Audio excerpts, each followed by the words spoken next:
mbokk yi su ngeen bëggee di jot mboolem vidéo yi am ci Ngabou Xam-Xam TV da ngeen di abonné bu leen fàttee la notification bi ngir ngeen di am mboolem vidéo yi am ci Ngabou Xam-Xam TV. waaw mbir mi de fayu gi am na solo waaye li ci ëppati solo mooy suñ mbokki arab yi ak yenn jullit yu ñàkk fayda yi buñ mosaan di wax ci Iran dañ naan Iran day sóob waay yorul dara ay xur dara rek la yor mooy ngànnaayam da ay ferrailleur la rek lim man daal mooy défilé wu manifesté wu waaye nekkul ñenn ñi sax dañ daan wax ay bërigo yuñ peinture laak nu ne saboté nañ ko ngànnaayi Iran yi waaye wolof nee na weddi gis bokku ci journaliste bi nga xam ma nga ca Tel Aviv lay xam ne gars yi jàq ne rek xam nga capitalu Tel Aviv capital ni mën a xumb xool ko ci Dakaaru gi rek te boo xoolee journaliste bi fi muy defee reportage bi doo gis kenn oto yi lañ gaare ci mbedd yi nit ñi ne mes waaye biñ xoolee bi bët setee ne bët set na ci ñoom ñi ngi ci bëccëg biñ xoolee états yi nga xam ne missile yi touché na leen directement mais daanuwuñ juróom benn fukki états la ak benn buñ xoolee yi nga xam ne nag dafa leen écrasé daane leen ci suuf juróom benn états la ci ngay déggee ne missile yooyu du missile yu gone ndax nee na am na ci missile yoo xam ne dañuy def direct ci états bi loolu moom ñaan ak suñu borom ñaan gi julli ñaan suñu borom la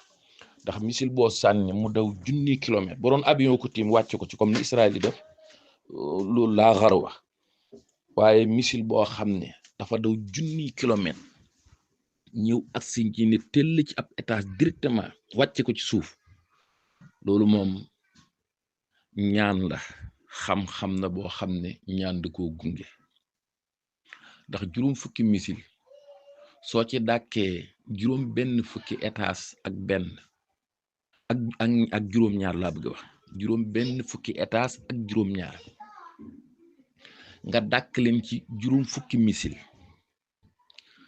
juróom yi nga wàcc leen ci suuf te gis ngeen étage yi ñu koy même yi nga xam ne moom lañ tuuse gis ngeen yéen ko gis seen bopp ku ne xam ne ne étage yooyu dañ koy daaneel xalaa kulli xaal kenn mënu ko rakiste moom daal nañ dolli ñaan yi yal na yàlla dëgëral Iran may leen ndam ci kaw yahud yu bon yii yal na yàlla toroxal yahud yi ak képp ku leen di jàppale. gis ngeen vidéo bii nii vidéo bi nekkul Gaza de nekkul Yaman nekkul Liban vidéo bi Israël la démb ci bombardement yi nga xam ne Iran def na ko ci biir Tel Aviv lii lenn rek ci ay vidéo yi nga xamante ni mooy yàqu-yàqu ya fa am. gis nga léegi itam xaajal majlis suyuux pakistaani yuwaafiqu bil ijma ala qaraarin yaddamu Iran fi muwaajahatiha li Israël maanaam Pakistan seen congrès bi ñoom ñëpp dajee nañ ci benn cadre def nañ benn loi boo xam ne ñoom ñëpp ci ànd pour dimbale Iran ci xeex bi muy xeex digganteem ak Israël li mooy problème léegi soldat Israël yi ñu ne gis nañ ne Iran sànni na missile ba pare fu ne mu ngi ñëw ñu ngi koy xaar maanaam Iran sànni na ay missile yu takk yu jógee Tehran jëm si Tel Aviv soldat Israël yi loolu lañ yëgle léegi sonnerie yëpp a ngi yokku nag kon tey Iran dafa mel ni dam ci bëgg a teel a xeex incha allah yal na yàlla may leen ndam. résumé daal guerre bi waxtu yi mu ñëw ñu ngi naan nag ay Iran Hassan Nasrallah meñ ray ak Bachar al-Assad mi nga xam ne jógee na fa moo tax Israël am yenn accès ak nangam yooyu yëpp mun naa nekk dëgg waaye am accès ak mën a dóor du benn am accès ak mun a xeex du benn jékku ak am fit du benn waaw boo gisee li population Israël bi di dund fan yi rek ngay xam ne bu guerre bi yi kiyee rek bu yàggee rek boo moytul entre ñoom seen biir mooy ñooy am problème maanaam li muy woote pour population Iran bi def ko population Israël ñooy mujjee def ko parce que démb seetaan naa ay vidéo yoo xam ne ñoom ak policiers yi ñu ngi jotee xaw ma nan la demee mais ñoom ak policiers yi ñu ngi jotee te itam booy lire seen journal bu mag boobu da ngay gis ne léeg-léeg dañuy bu journal bi waxee yenn information en faveur de Iran maanaam wax dëgg tuuti da ngay gis ci commentaire yi gars yi dañ koy dal capturé woon naa ko dugal ko fii sax dañ koy dal la ko bul wax loo xam ne ennemis yi dañ koy xam, bul wax loo xam ne ni bul wane lii bul joxe information yi. Da ngay dégg sax ñu naan kii dañ ko war a dàq ci scène bi. kon ça veut dire que am na yu bëri yoo xam ne nii li la koy wane ëllëg leneen la, mais population bi amuñ ci accès parce que yow liñ lay won toujours mooy li nga xam ne moom lay gars yi di filmer. moom la ñuy filmer nii rek par téléphone ay vidéo yu gàtt ci Israël. te bu dee Iran la, Iran jëmu boppam moom lu ko munti dal rek day communiquer ne def nañ ma lii, waaye dégâts yi fii la toll. Israël du nangu loolu moom ak loo ko munti def, xanaa bi yoon nii sax la communication bi demee nii nga xam ne ay Al Jazeera ak yooyu yëpp léeg-léeg ñu am fu ñuy def, mais boo xoolee day am limite parce que bëri na infrastructure yoo xam ne Iran dal na ko, wax na ne dal na fa, te ba léegi dégâts yi pour ñu wan la ko du yombul. sànq dafa am benn publication bu benn seenu tout France def, ma commenté ci, waaji na ma yemal ci seen Congo googu moo gën. waaw yemal sa seen Congo googu moo gën ngay wax ci lii. ma ne ko lu munti xew daal mooy Israël moom Iran dina ko détruire. mu ne ma da ngay reef, ma ne ko noo ci sa biir reef ngay génte ne yaakaar ne damay yow yaay reefe ne man maay reef, waaye boo yaakaaree ne man maay reef da ngay nax sa bopp, parce que Iran du moromu Israël. mu ne ma noo Iran yàlla ñoom la àndal, ma ne ko yàlla du allié ak tooñkat, te gune gu xamadi moom yar rek a ci war. mu ne ma yéen kiriku moo leen di développé si parce que yéen africains yi kiriku mooy ñëw développé leen. ma ne ko yow maa ngi lay wax waxum réalité ak li xew nga may wax waxu ethnie ak continent. man sama waxtaan bi du foofu, li ma lay wax man lu factuel la, mooy que Israël gune la gu mën a tooñ, am ay mag yu ko làq, ñu koy duma di dumawaale mag ñi ci biir te mënu ci dara. c'est ça la vérité. léegi beneen bi ci des mooy boo seetloo bi ñuy gune am na xeex yu gaa yi daan xeex, dañuy dem ba ci àll bi jël ñaari yar gas ba seen tànk yi xóot, ñu takk suul ko, kenn du mën a daw, jox leen yar ñu yuutuwante di cawante. fii nag contraire bi moo am. seanaal sëñ bi mooy Iran lañ gas tànkam ba mu xóot ñu sul ko mu dese ay loxo, Israël ñu may ko mu wër fépp di cëppi di dox li mu bëgg a dox. par exemple su ma la ko waxee, dëkk yi dend ak moom yëpp dañ ko tëjal jawwum, te Israël mu ngi jaar fi mu bëgg a jaar di jàll. soree nañ parce que ñaari réew dox na ci diggante bi booy xool, parce que il faut nga romb Syrie ak kii yaakaar na ak Irak, te Iran Israël mu ngi dugg foofu, gars yi kenn aayewut ko, du Jordanie du keneen, kon mu ngi duggee nu mu ko neexee. waaw kenn du Syrie yëpp kenn nanguwul ubbil Iran jawwam, kon Iran jël nañ ay tànkam sul ko mu des ay kurpeñ kese. kii yor yaram mën a jaare ci gannaaw, mën a jaare ci kanam, ñu dajee ñetti fan événement religieux am Iran, population bi yëpp génn di feetu. jamono ji israéliens yi ñu ngi dugg ci kàmb yi di làqatu, ak Amérique bi mu ànd ak le western yi iranien yi wax yëpp, Israël mu ngi dugg ci kàmb yi di làqatu. li nga fay jàngatee mooy Iran du réew bu ndaw, maanaam li ma leen yàgg a wax rek, li ma leen yàgg a wax mooy Iran bi ñuy wax naan ay missile israéliens yi man fi leen gars yi teg mosuma leen fa teg. Mossad laa ci xaw a naw, Mossad ni muy def xam nañ ko, maanaam ci affaire renseignement, mais ci xeex mënuñu ko,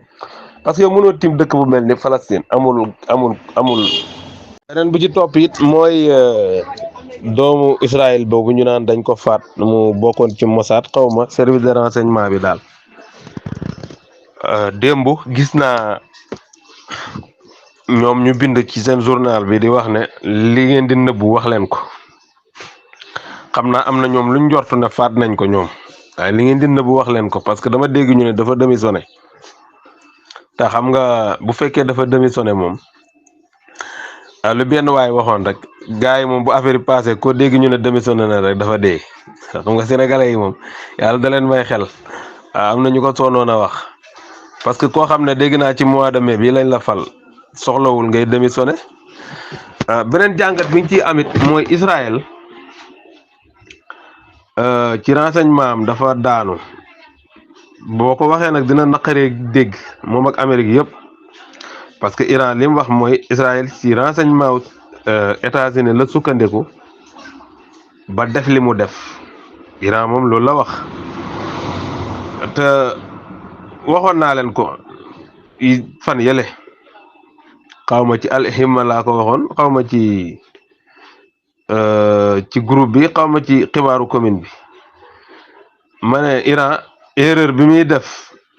toujours mooy buy dem di waxtaani ay scientifique am da leen di yóbbu gis nga affaire politique sain moo koy waxtaanee waxtaanu politique la lim mën ci protéger ay scientifique am rek na ko def ba renseignement yi bu ñuy amit du ñu am 100% foofu moom faay boobu dama koy nangu mais loolu dafa yomb ci guerre loolu la ñuy wax sàcc maanaam yolleeku dóor nit ki daw loolu moo gën a yomb ci guerre boo ko defee balaa nga koy defaat ay at la parce que yombul li jafe ci guerre mooy corps à corps bi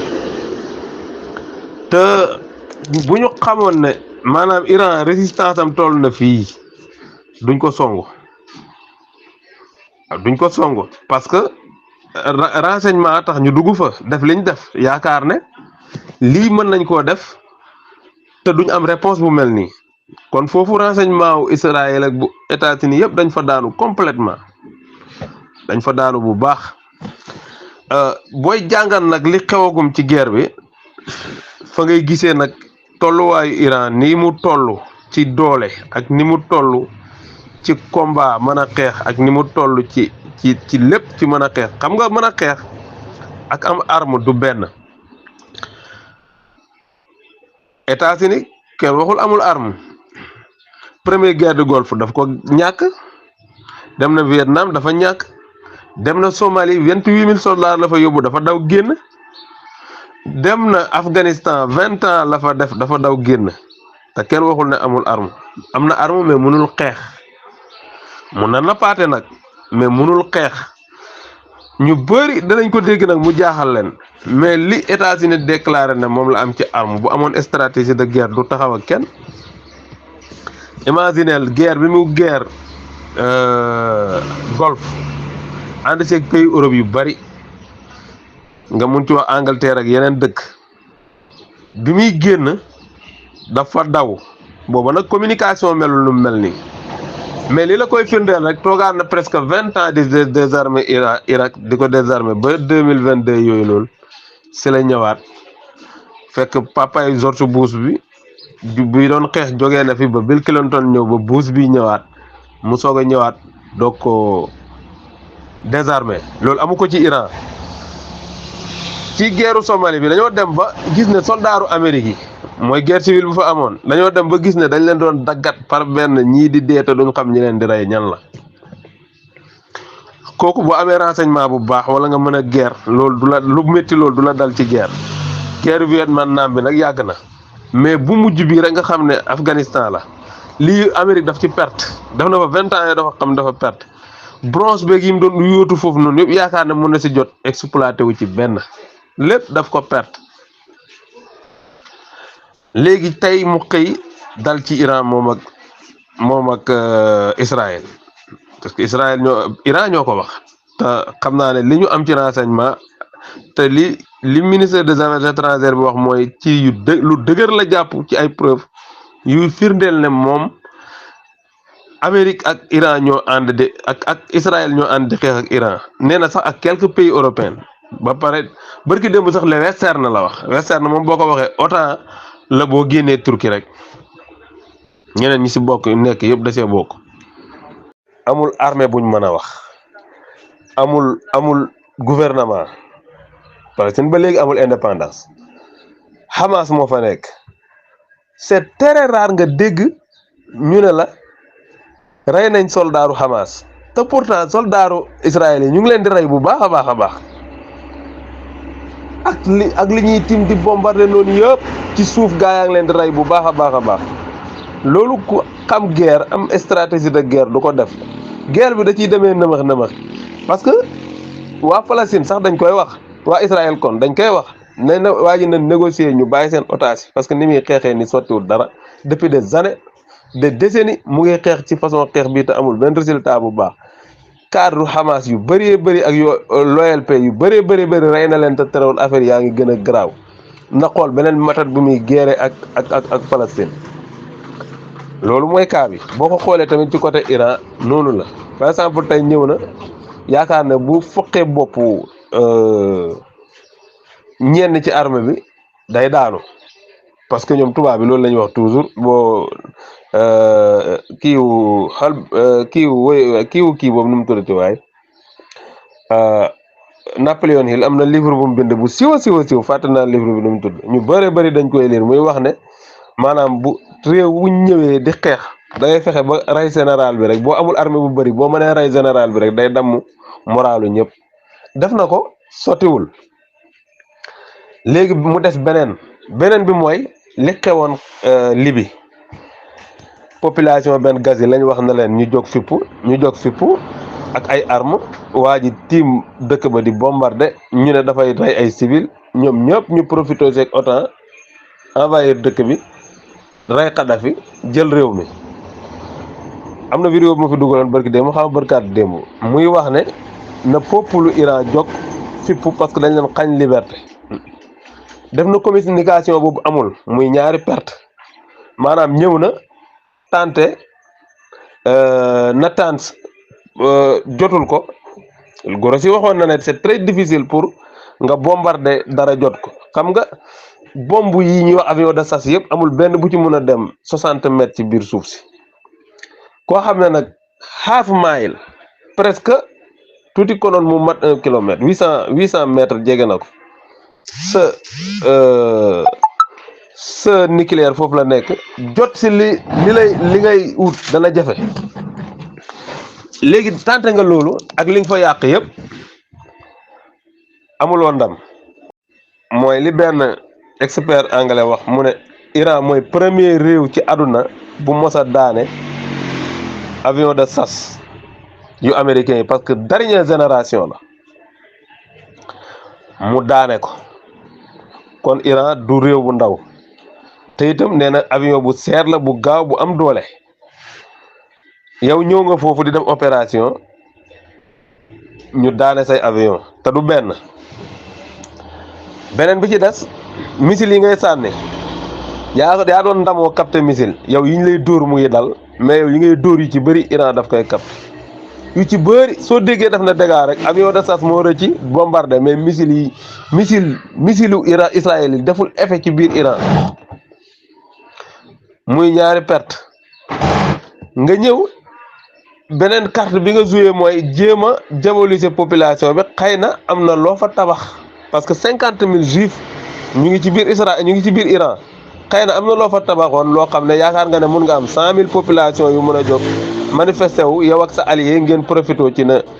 dafay rey ay civil heureusement fépp boobu nga oote wuyuñ la ci muy 3 défaites moralement da ngay wàññeeku ñu xëy na yow di la dóor ay fu mu toll nii daanaka fu amul ay mokk ci Israël ci dëkk yu mag yi Israël yi amul kon yow ki nga ko séqal ñu takk ay tànkam moo la mën buñ tekki woon ay tànkam doo yendu xam nga li am ci guerre bi mooy Amérique la Iran doon préparé donte muy bàyyi xel Israël ba pare dal ci Israël guerre bi nag Iran daf ci gagné ñaar négocier daal ragal naa dinañ ko ci boole mais man taxawaaye man jaaxal na ma ci ñeneen ñi nag moom dañoo amul arme waaw ñoom ak africain yam rek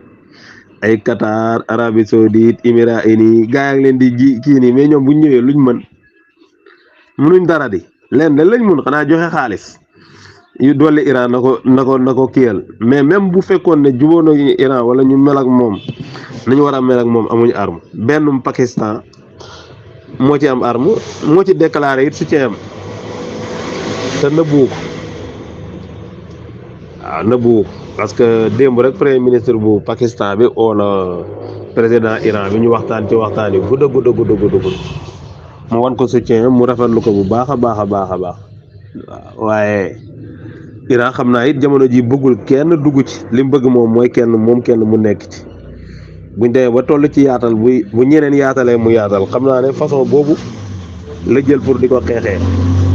waaw Iran moom yàlla dogal la du booyu benn réew maanaam benn réew booy wax ne allié ngay wax waaye réew mi Iran booyam la moom non am na nag ñu amal ay accord commercial ak yëpp ku mel ni Russie Corée du Nord ak Brésil Venezuela Chine yëpp mais moom ci jëmmu boppam maanaam dugg ne kenn jeexagul nag li tax ma ne daf ci gañe ñaar mooy bu gën a yàgg lay gën a gañe sax te arrangé nañ ko na ko lool ci moment bi maa ngi gis benn paa xaw ma imam Kande xaw ma man xaw ma moom li muy wax fan la ko teg nee na Iran jamono ji la nim néewe doole mosu ko néewe doole moo tax li koy dal di ko dal liñ ko man waa ji paa bi moom xanaa xaru Israël yi la tabaske yaa ngi dégg nu mu gën a yàggee rek adduna di gën a gis doolewu Iran te Iran mu ngi coopéré ak Venezuela jege na Amérique mu ngi coopéré ak Brésil man damay suivre toujours seen actualité même bu guerre amut ak lépp dama koy suivre information yi dañ koy joxe ci seen média yëpp ñaari dëkk yooyu yëpp mu ngi coopéré ak ñoom ak yeneen ba ci Algérie sax léegi maanaam ñim doon jaay ñuy dute ci ay missile xam nañ ne ay missile am baax na ñim war a jaay ëllëg ci anti missile xam nañ ne ay anti missile am baax na maanaam commercial am ci affaire arme dafay ubbeeku te nu guerre bi gën a yàggee muy gën ci moom loolu ngañaay la ci Iran beneen bi ci topp mooy képp ku ko jogati bëgg ko waajal lu sa réew toll di nga bàyyi xel donte guerre bi jeexagul mais di nga bàyyi xel kii ngay dajeet kan la nit bu ñu embargo presque 20 ans wala lu ko ëpp ngay survivre ba ku la dóor kurbañ boo ko dóoree bañ ba damm yow ñu xiifal la ay 20 d'années kooku ku ko yab rek wala ku koy sous-estimer rek da nga di gune fii ragaloon Israël yëpp yi ragaloon Iran yëpp yi ragaloon Israël ndax armam sori Iran ndax ñàkk xam ni mu mënee yëpp dinañ ko pros bu lii weesoo am yu ñu bëgg ci moom kon moom ak nu mu gën a mën a taralee mbir mi rek na ko yokk moom nag xam naa guerre long terme la ci la nekk moom boo xoolee ni muy doxalee rek day xam ne ci guerre long terme la nekk si côté diplomatique nag moom toujours day nooyal kàddum Iran moom naka jekk loolu noonu la mel toujours ci côté diplomatique du waxee xët-xët mais ci actam moom day dóor waaw beneen affaire it jaaxal na ma ci mooy xam naa ne njortu naa ne conflit am na ci xaccoo leadership entre moom ak Turquie certes Turquie votul contre dafa abstenir mais yenn ci média Turquie yi may suivre bu Israël defee niñ koy réyalee bu Iran defee duñ ko réyalee noonu man ak missile yi ngay gis muy bombardé wu ci biir Téhéran kii yëpp Israël yëpp buñ lay wan benn sébbu lañ lay wan rek wala yu ndawaan yu xeebu te bu fekkee ne Israël am na benn attaque bu mu def ci Iran ba am benn résultat bu fa am ni mu koy réyalee suñ demee ba toog quelques minutes wala quelques heures information yi amaat ak ñoom niñ koy réyalee dafay différent waaw taxawaayu Erdogan daal ak Turquie jaaxal na ma ci côté boobu ci guerre bi trop ndaanaan la nag Erdogan wax dëgg yàlla diplomate bu mag la damay rafetlu toujours ay jéegoom te xam naa ne moytuwul sax puy ragal naa ne bu kii di am bu waxtaan di am mun na cee bañ a génn waaw bu ñuy négocier jaageen jëf ñu ngi leen di nuyu di leen ziar di leen jaajëfal bu baax ñëpp dañu ni woon du ko dóor dina ko dóor nag dañ ni woon du ko génne dina ko génne Iran ci boppam mooy waxal boppam nee na daal bu soobee yàlla dina dóor ki nga xam ne moo di Iran benn missile boo xamante ni maanaam ay missile yoo xamante ni sax moom waxul Iran dafa wax ni dinaa génne missile yoo xamante ni nii tey jii ci ngoon gi jàpp fii guddi maanaam Europe Amérique Asie amul kenn ku ko ci musa teg bët amul kenn itam ku ko ci xam wala nga xam nan la mel dinaa ko génne tey jii te dinaa ko dóor biir Israël lii nag du samay kaddu yi ki nga xam ne moo di Abbas Arakaji wala non aboy kaddu yi ki nga xam ne moo di Masoud Pezeshkian mi nga xam ne moo di président bi moom mooy yëkkati kaddu yi kon nag nee na waa Israël nee na sax daf leen koy yëgal parce que missile la yoo xamante ni anti missile mënu koo téye tey dina ko dóor foofee nga xamante moo di réewum Israël te itam daal dinay bàyyiloo xel ki nga xamante ni moo di France Grande-Bretagne ak ñi nga xam ne ñoo fas yéene nekk ay alliés ci kooku nga xamante ne ni moom moo di Israël nee na leen képp ku dugg ci guerre bi bato boo amoon ci ruq bi mu di Moyen-Orient